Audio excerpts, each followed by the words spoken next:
Bagaimana menurut Mbak Una gereja yang satu itu seperti apa? Gereja yang satu itu seperti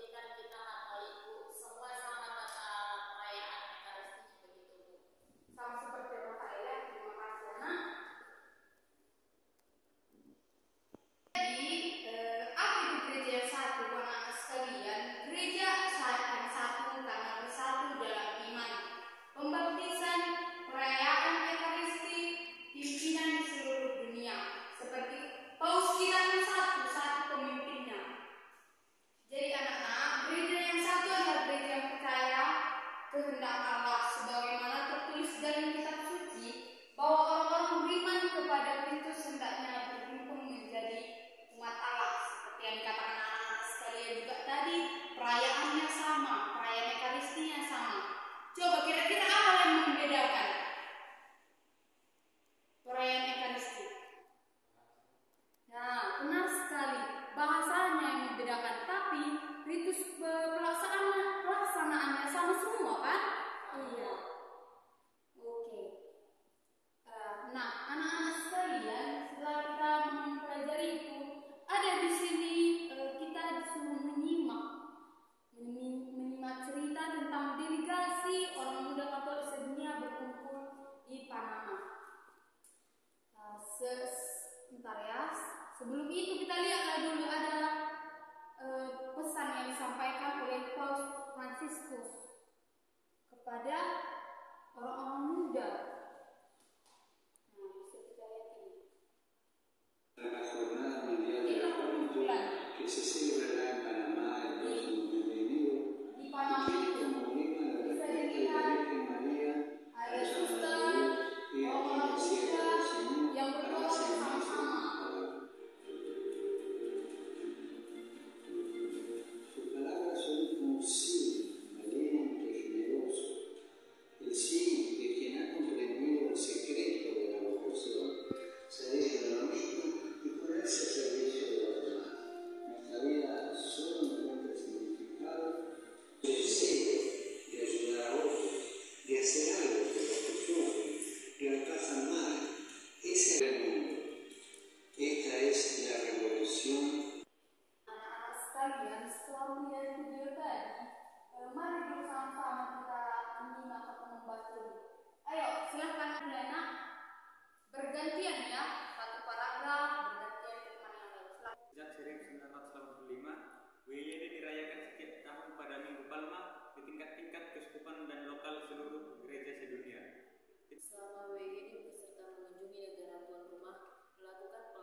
Ditutup pada hari Minggu tanggal 27 Januari 2019 di hadapan 17.000 orang, dan diantaranya adalah delegasi puluhan ribu orang Katolik dari seluruh dunia bersatu di kampus San Juan 42 Metro Park dengan misa kudus yang dipimpin oleh Paus Fransiskus.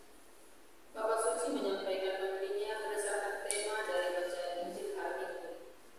Mata semua orang di sinagoga tertuju padanya, dan dia mulai berkata kepada mereka, hari ini kitab suci ini telah digenapi dalam pendengaranmu, dalam Injil Lukas 4 ayat 20 sampai 21. Paus menjelaskan bahwa hari ini yang Yesus maksudkan bukan 2000 tahun yang lalu, tetapi masih berlaku hari ini. Sekarang kita, Yesus mengungkapkan sekarang dari Tuhan. Dalam Yesus, masa depan yang dijanjikan dimulai dan menjadi hidup. Sayangnya, kita tidak selalu percaya bahwa Tuhan bisa menjadi yang konkret dan biasa, sedekat itu dan nyata.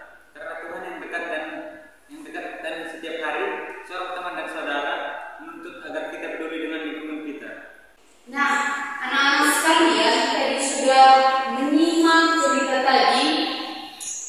Ini memiliki tugas, ini perorangan tentang pendalaman dan menyimak cerita kehidupan tadi. Bisa langsung dikerjakan saat ini. Ibu beri waktu 3 menit, karena tadi kita sudah sama-sama membaca dan jelas dibaca. Silakan dikerjakan anak-anak. Yang pertama itu siapa yang memprakarsai tadi? Apa tujuan dari kaum muda sedunia?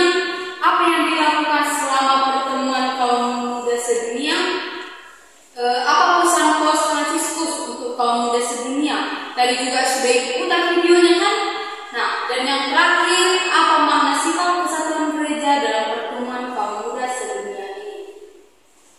Oke, anak-anak sekalian, tadi sudah memberikan waktu kepada kalian untuk mengerjakan soal ini. Jadi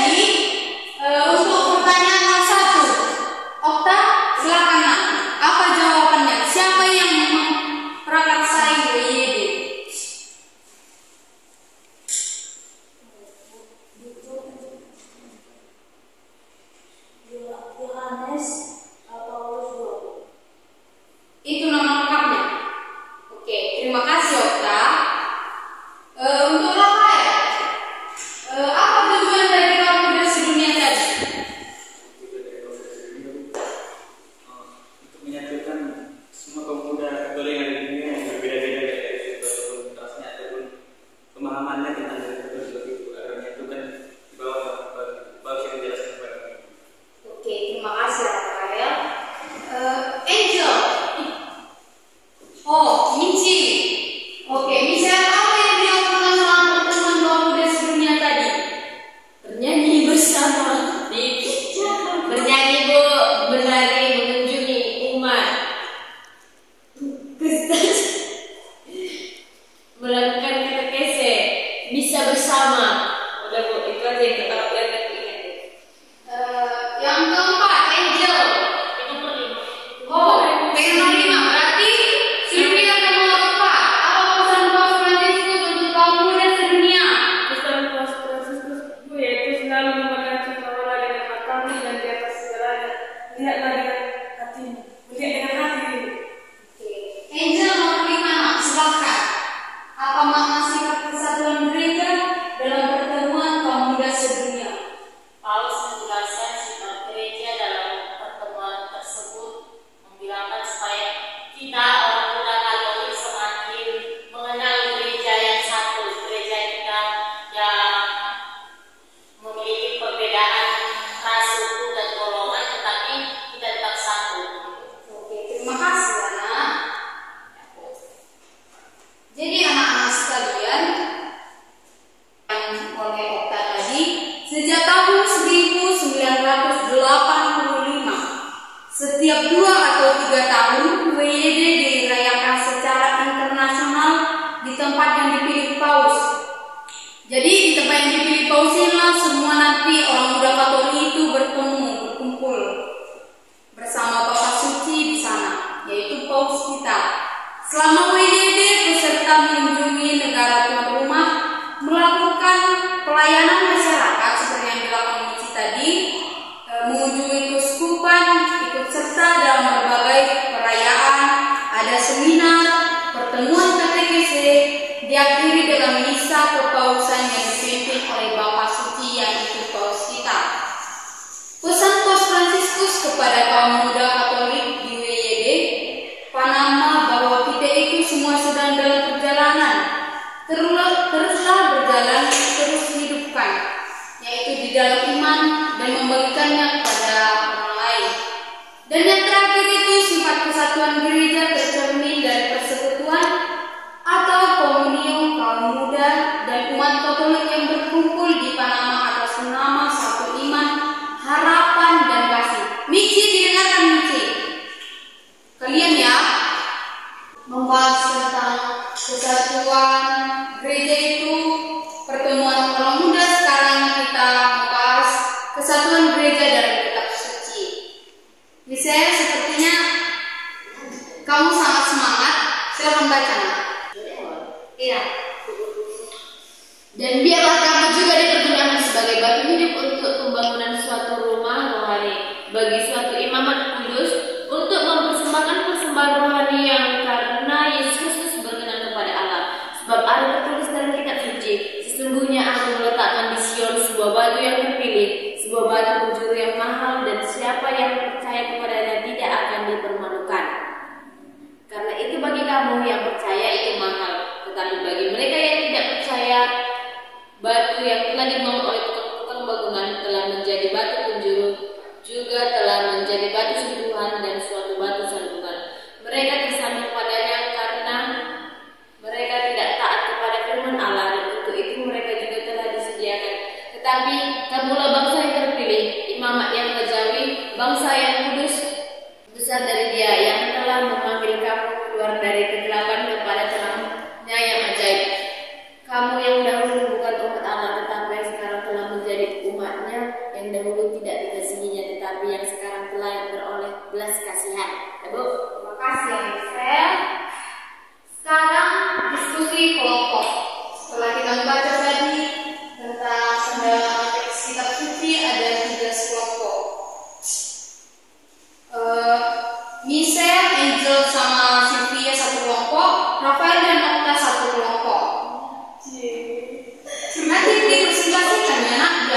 depan.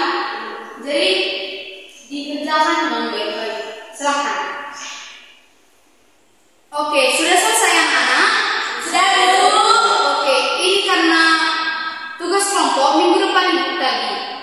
Oke, jadi anak-anak sekalian, minggu depan kalian presentasi. Ingat ya, sebelum menutup pembelajaran kita ada refleksi. Refleksi ini dilakukan mengingat kembali, mereview kembali pembelajaran kita ini. Apakah selama ini saya sudah membangun semangat kesatuan gereja dan hidup saya? Yang kedua, sudahkah saya meluangkan waktu untuk menjalin relasi dengan orang lain dalam memuji Tuhan? Contohnya seperti masuk OMK atau misdinar. Sepertinya anak muda sekarang ini sulit yang namanya masuk doa OMK, masuk misdinar. Jadi anak-anak sekalian, kita harus merefleksikan ya dalam kehidupan kita. Jangan asik dengan gadget saja. Oke? Oke Bu.